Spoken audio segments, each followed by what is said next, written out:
What's good, family? It's your boy Big L, man, with another forum blast. It's been a couple weeks since I came at you guys and had a conversation about anything. And to the subscribers and the folks who have been inboxing me and and contacting me in a variety of ways, asking me when the hell I was coming back. Essentially, your boy is back. Uh, I've been getting a tremendous amount of positive feedback when I was doing the Black Labor White Wealth book discussion. Uh, and it's been a minute since I've actually done something. The last one that I did was the death of the civil rights movement, which was back in chapter 1. But today, I wanted to talk about something a little differently, man. And it's directly in regards to the book, okay? Directly in regards to the book. There has been a intentional and strategic plot put out to remove black males from the home. Uh, for some time rather, there has been an intentional plot to remove black men from the home. Now, before I even go any further, let me say this. I'm not in any way attempting to absolve black men from their responsibilities. I'm not looking to provide them with any escape route from accepting accountability for much of the nonsense that we have and do engage in. Not at all. Not at all.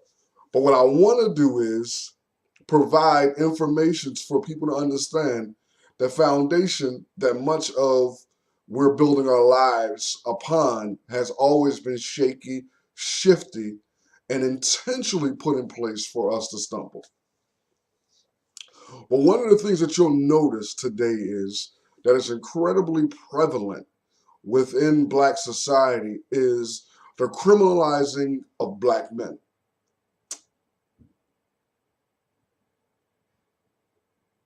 The prison industrial complex, the school to prison pipeline, are billion-dollar industries. Now, let me give you a brief background on what the school to prison pipeline is.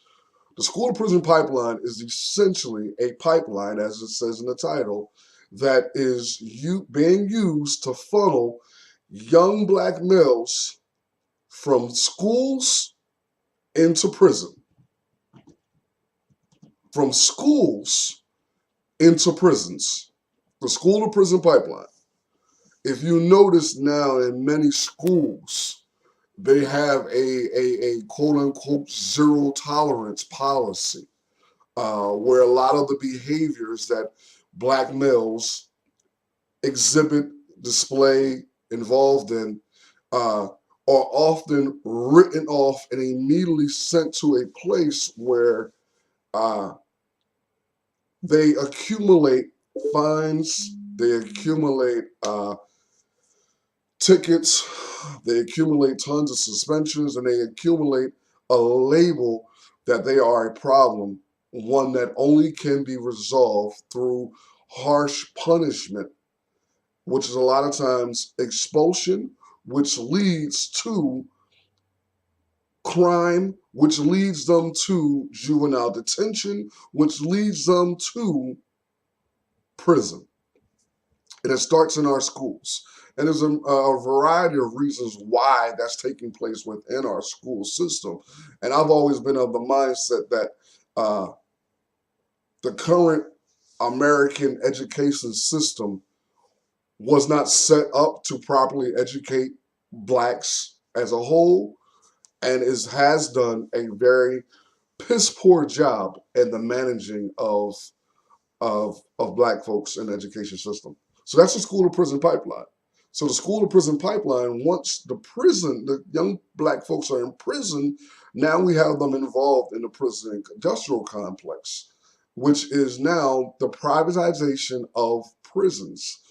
Many prisons within uh, many different states have become privatized, meaning private corporations are building prisons in communities, and they sell these uh, prisons to the communities by offering a economic infrastructure.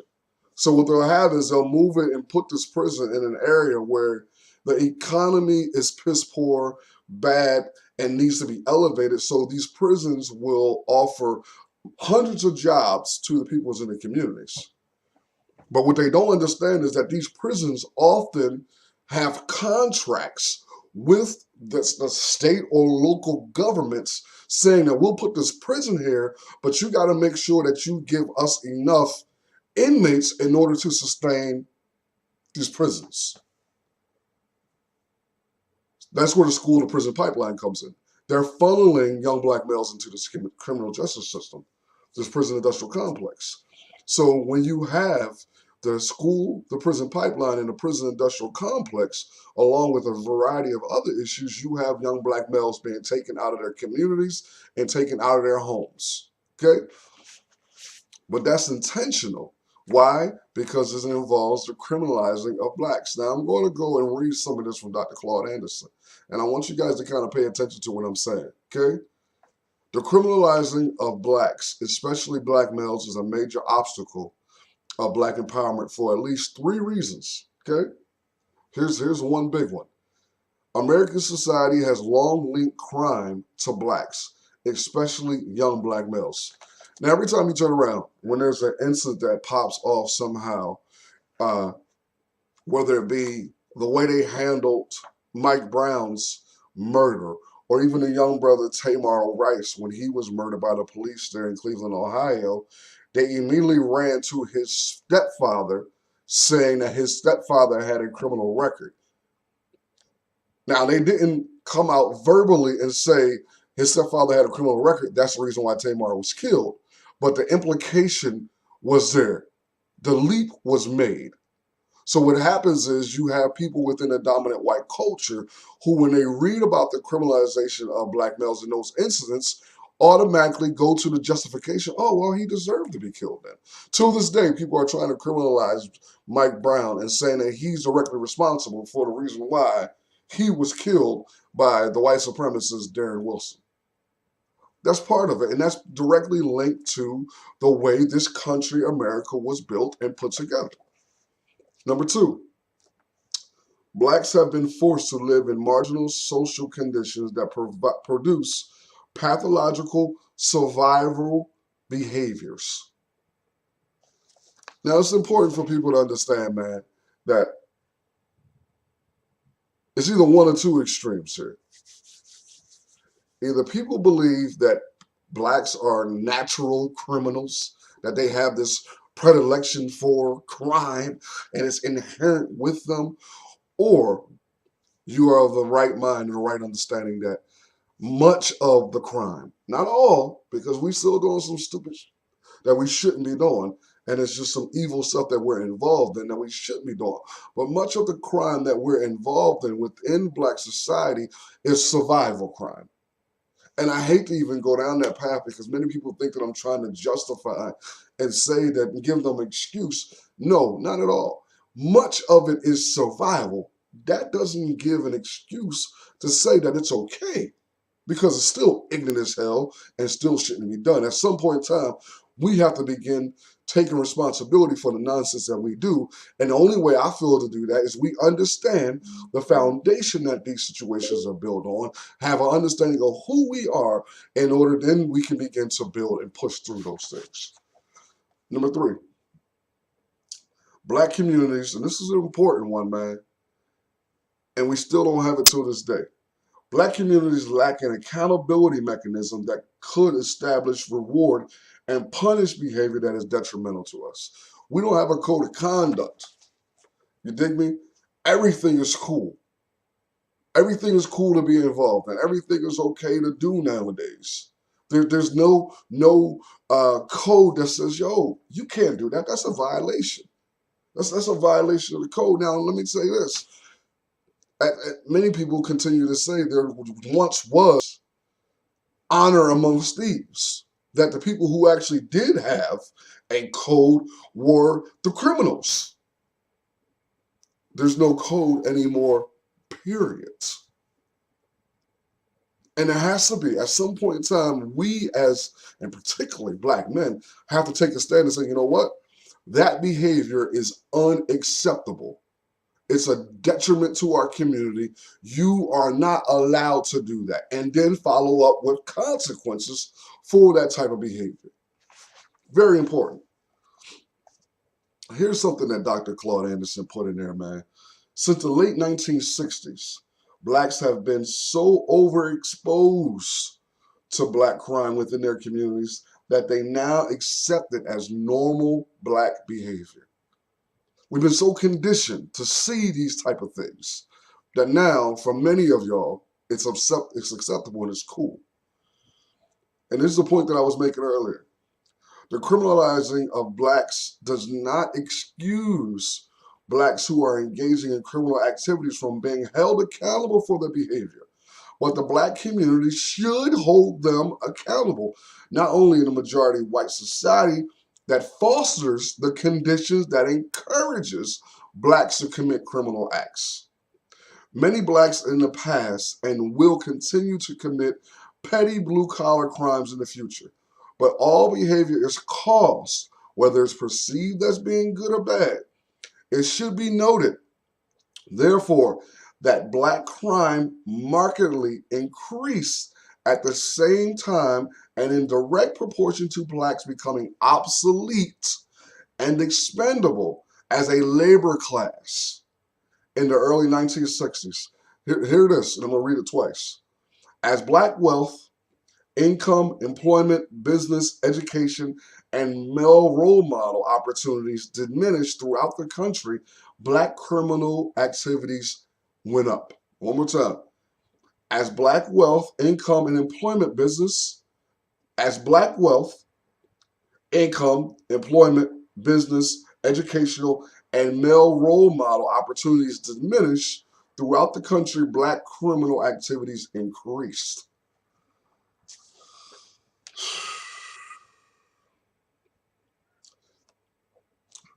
Until black America breaks the shackles of black criminality, either actual or imagined, it will be very difficult, if not impossible, for them to achieve economic and political self-sufficiency and self-empowerment.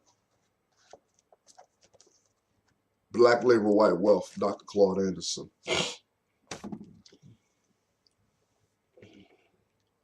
We got to come up with a proper response, man, for our the crimes that are taking place within our community. That's not to say that we fall into this notion of we only begin to focus on crimes that we commit upon ourselves, but if we understand why. I'm having a conversation with somebody the other day and trying to explain to them, man, listen, if we had a socio-economic infrastructure within our black communities, crime would not be as high as it is right now. People commit crimes for, let me say it differently. People have three ways of getting money. Only three ways of getting money. And let me give them to you. You either work or own a business, government handouts, crime. Work, own a business, government handouts, crime. So what happens? When you don't have a business or work, that goes away. It only leaves you with government handouts and crime. And most black males are not receiving government handouts. So where does it leave? Crime. And where does that leave black males? Fucked. And I truly hope my language doesn't offend you, but that's just the reality of it, man. We have to do better. I thank you guys for tuning into another episode of the Forum with your boy Big L, man, talking about criminalizing black males, and it happens in a variety of ways, man. And it's very much secular, where you see it taking place within the media. You see it perpetuated in things that we enjoy, whether it be music, movies. We involve in it, and we come to, in a lot of senses, man, in a lot of ways, unfortunately, enjoy it. Till next time, man. It's your boy Big L. I'm out.